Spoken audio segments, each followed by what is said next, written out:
আরে কি গো, আরে বন্ধ করো, আরে কারেন্ট অফ হয়ে গেছে, এটা খোলো।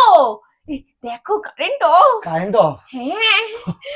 আমার জীবনে তো কারেন্ট অনেকদিন আগেই অফ হয়ে গেছে। হ্যাঁ কি বললে? এই কিছু না, বলো বলো।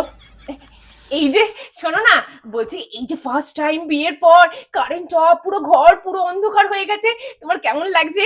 মানে পুরো অন্ধকার ঘরে, এই যে বিয়ের পর ফার্স্ট টাইম, কিন্তু বলো বলো।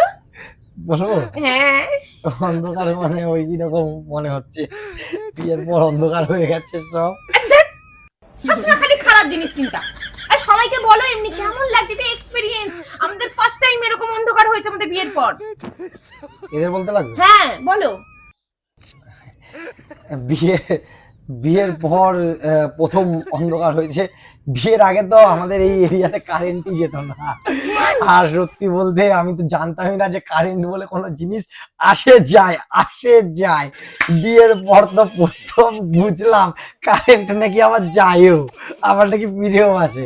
ওই ইয়ের মতন, মানে এই বউয়ের শ্বশুর বাড়ি আসার পর ওই বাপের বাড়ি না যাওয়ার মতন।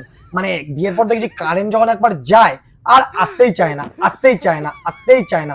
আর বউয়ের ব্যাপারটা কি, বউ যেমন ওই বাপের বাড়ি যেতেই চায় না। কারেন্টের ব্যাপারটা ওরকম।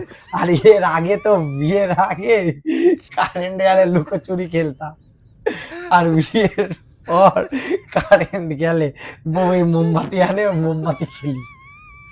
তুমি না অন্ধই থাকো, কানা হয়েই থাকো, তোমাকে অন্ধকারেই রাখা ভালো হবে, এরকম থাকো।